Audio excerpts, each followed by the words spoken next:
महाभारत एक विस्तृत गाथा। महाभारत केवल एक कहानी नहीं बल्कि भारतीय उपमहाद्वीप का एक विशाल महाकाव्य है जो धर्म, नीति, राजनीति, दर्शन और मानवीय संबंधों के ताने बाने को बुनता है। ये कौरवों और पांडवों के बीच हुए कुरुक्षेत्र युद्ध का वर्णन करता है, लेकिन इसके भीतर अनगिनत उपाख्यान, उपदेश और दार्शनिक विचार समाहित हैं। पृष्ठभूमि: हस्तिनापुर का राज सिंहासन।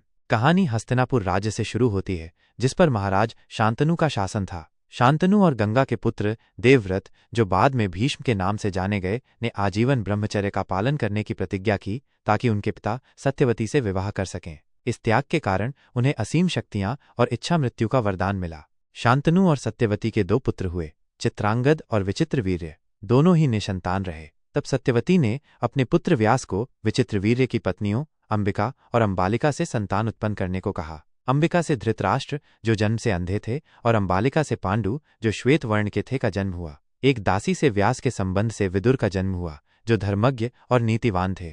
धृतराष्ट्र के 100 पुत्र हुए, जो कौरव कहलाए। इनमें दुर्योधन सबसे बड़ा था। पांडु की 2 पत्नियां थीं, कुंती और माद्री। कुंती को धर्मराज यम से युधिष्ठिर, पवनदेव से भीम और इंद्र से अर्जुन प्राप्त हुए। माद्री को अश्विनी कुमारों से नकुल और सहदेव प्राप्त हुए। ये 5 पांडव कहलाए। कौरव पांडव द्वेष और अन्याय। धृतराष्ट्र के अंधे होने के कारण पांडु को राजा बनाया गया, लेकिन एक ऋषि के शाप के कारण पांडु को अपनी पत्नियों से दूर रहना पड़ा और वे बाद में स्वर्ग सिधार गए। इसके बाद धृतराष्ट्र को राजभार संभालना पड़ा। पांडव और कौरव दोनों राजकुमार एक साथ पले बढ़े, लेकिन कौरवों के मन में, विशेषकर दुर्योधन के मन में, पांडवों के प्रति ईर्ष्या और घृणा भर गई। मामा शकुनी ने दुर्योधन को लगातार भड़काया। कौरवों ने पांडवों के साथ कई बार अन्याय किया। उन्होंने पांडवों को लाक्षागृह में जलाकर मारने का प्रयास किया, लेकिन पांडव बच निकले। इसके बाद पांडवों ने पांचाल नरेश द्रुपद की पुत्री द्रौपदी से विवाह किया, जिसने उनकी शक्ति को और बढ़ाया। द्यूत क्रीड़ा और वनवास। दुर्योधन ने पांडवों को द्यूत क्रीड़ा जुए के लिए आमंत्रित किया, जिसमें शकुनी ने छल से युधिष्ठिर को हरा दिया। इस खेल में पांडवों ने अपना सब कुछ खो दिया, यहाँ तक कि द्रौपदी को भी। दुशासन ने भरी सभा में द्रौपदी का चीरहरण करने का प्रयास किया, लेकिन भगवान कृष्ण ने उनकी लाज बचाई। इस घटना ने पांडवों को अत्यंत क्रोधित किया और उन्होंने प्रतिज्ञा ली कि वे इसका बदला लेंगे। द्यूत क्रीड़ा के नियमों के अनुसार पांडवों को 12 वर्ष का वनवास और 1 वर्ष का अज्ञातवास भुगतना पड़ा। इस दौरान भी उन्होंने धर्म का पालन किया और कई ऋषि मुनियों से ज्ञान प्राप्त किया। अज्ञातवास के दौरान वे विराट नगर में भेष बदल कर रहे। शांति का प्रयास और युद्ध की तैयारी। अज्ञातवास पूरा होने के बाद पांडवों ने अपना राज्य वापस मांगा। भगवान कृष्ण ने स्वयं शांति दूत बनकर हस्तिनापुर जाकर दुर्योधन से केवल 5 गांव देने का आग्रह किया, लेकिन दुर्योधन ने सुई की नोक के बराबर भी भूमि देने से इनकार कर दिया। सूच्यग्रम नैव दास्यामि विना युद्धेन केशव। हे केशव, मैं बिना युद्ध के सुई की नोक के बराबर भी भूमि नहीं दूंगा। जब शांति के सभी प्रयास विफल हो गए तो युद्ध अनिवार्य हो गया। दोनों पक्षों ने अपनी अपनी सेनाएं जुटाईं। कौरवों की ओर से भीष्म, द्रोणाचार्य, कृपाचार्य, कर्ण, अश्वत्थामा जैसे महान योद्धा थे, जबकि पांडवों की ओर से अर्जुन, भीम, युधिष्ठिर, नकुल, सहदेव और कृष्ण स्वयं उनके सारथी और मार्गदर्शक बने। कुरुक्षेत्र युद्ध, धर्म और अधर्म का संघर्ष।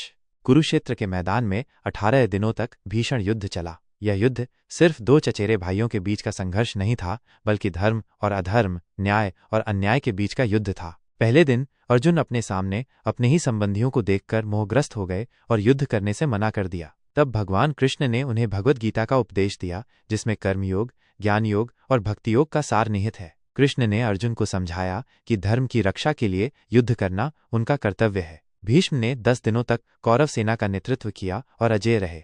बाद में शिखंडी को आगे करके अर्जुन ने उन्हें बाणों की शैया पर गिरा दिया। द्रोणाचार्य ने भीष्म के बाद सेनापति का पद संभाला। उन्होंने पांडव सेना को भारी क्षति पहुंचाई। अंततः उन्हें छल से बताया गया कि उनका पुत्र अश्वत्थामा मारा गया है, जिससे वे विचलित हो गए और धृष्टद्युम्न ने उनका वध कर दिया। कर्ण, जो कुंती के ज्येष्ठ पुत्र और अर्जुन के भाई थे, को उनकी असली पहचान का पता नहीं था। वे दुर्योधन के वफादार थे और अर्जुन के सबसे बड़े प्रतिद्वंद्वी थे। एक भयंकर युद्ध में कर्ण का रथ दलदल में फंस गया और अर्जुन ने कृष्ण के निर्देश पर उनका वध कर दिया। युद्ध में कई महान योद्धा मारे गए, जिनमें अभिमन्यु, अर्जुन के पुत्र, घटोत्कच, भीम के पुत्र आदि शामिल थे। 18वें दिन दुर्योधन अकेले रह गए। भीम ने गदा युद्ध में दुर्योधन की जंघा तोड़ दी, जिससे उनकी मृत्यु हो गई। इस प्रकार पांडवों ने युद्ध जीत लिया। युद्ध के बाद पश्चाताप और शासन। युद्ध समाप्त होने के बाद पांडवों ने भारी मन से हस्तिनापुर का राजभार संभाला। युधिष्ठिर ने राजा के रूप में शासन किया, लेकिन उन्हें युद्ध में हुए संहार का गहरा पश्चाताप था। उन्होंने भीष्म से, जो बाणों की शैया पर थे, राजधर्म, मोक्ष धर्म और आपदा धर्म का उपदेश प्राप्त किया। बाद में पांडवों ने संसार त्याग कर महाप्रस्थान किया और अंततः स्वर्ग को प्राप्त हुए। महाभारत का महत्व।